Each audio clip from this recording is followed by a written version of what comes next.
La première initiative effectivement, que je voulais vous présenter, c'est quelque chose de très partenarial qu'on a souhaité entre 6 partenaires maintenant, publics et privés. Ça consiste en fait à développer la boîte à outils de la production audiovisuelle légère pour l'environnement. On s'est aperçu que ça n'existait pas. Les 5 partenaires en question avaient en fait une même envie à la fin des années 2008 de sensibiliser leurs fournisseurs, leurs clients à cette problématique. Nous, on est diffuseurs à TF1, on avait fait un bilan carbone, comme un petit peu tout le monde maintenant, et les productions externes, c'était la deuxième source de gaz à effet de serre dans notre bilan carbone.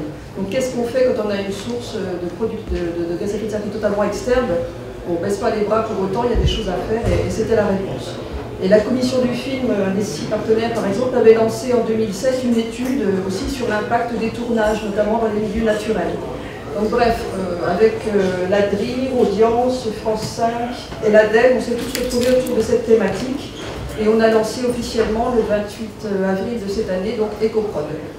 Sur l'idée initiale, évidemment, de quelque chose comme éco-publicité, j'avais suivi tous les travaux d'Alice et par ailleurs de Benoît Lévaux, et l'idée c'est de décliner des volets complémentaires en coiffant au fil du temps l'ensemble de l'activité dans le secteur. Alors, le livrable principal, c'est un site internet. Sur le site, on va mettre l'ensemble des fiches ressources qu'on est en train de constituer. Monica Fossati, que beaucoup d'entre vous connaissent probablement, a lancé une série d'une 40aine d'interviews de professionnels de terrain et elle est en train de rédiger ce qui peut se faire déjà tout de suite maintenant dans les domaines de l'éclairage, du décor, de la restauration, etc., en termes d'énergie,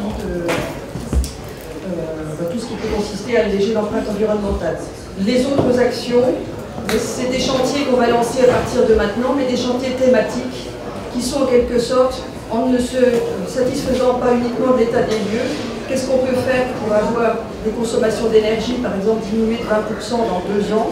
Donc on va lancer ce type de chantier avec les parties prenantes, les fournisseurs, les chefs-d'œuvre. Je vous cite quelques thématiques de chantier qu'on a prévu de lancer. Il y en a un qui est déjà en cours avec EDF qui consiste à remplacer aujourd'hui les groupes électrogènes qui sont multiples dans le domaine du cinéma par des branchements forains fournis par EDF pour peu qu'il y ait un certain nombre de tournages qui se passent au même endroit. Le Trocadéro, par exemple, c'est une place qui sert énormément à beaucoup de tournages, ça peut être fait. On a prévu de travailler avec les collectivités territoriales pour définir des chartes de bonnes pratiques entre équipes de tournage et mairie. Aujourd'hui, une équipe de tournage qui arrive quelque part, c'est l'ennemi. Et l'ensemble de ce dispositif, évidemment, s'accompagne de sensibilisation de l'ensemble des structures qui font de la production audiovisuelle en France. C'est un secteur très dispersé, elles sont environ 6 000 et beaucoup de toutes petites entreprises. Donc Audience, notre partenaire qui est la mutuelle du secteur, nous aide beaucoup justement à faire ce relais avec cette poussière d'entreprises à sensibiliser. Voilà. Donc les grandes étapes pour nous, c'est le déploiement de la suite des fiches. On a une seule en ligne, mais elle va arriver en rafale maintenant à peu près tous les mois. Et puis l'outil de quantification, j'en ai pas parlé, mais c'est un des volets du travail qu'on souhaite faire. Ça rejoint beaucoup d'autres initiatives en cours.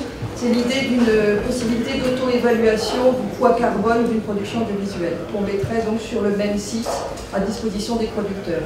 Et à la fin, il faut qu'on invente un mécanisme en fait, qui permette de dynamiser tout ça, un mécanisme incitatif peut-être par le biais des aides financières qui sont données aux producteurs par le CNC, par les régions, etc.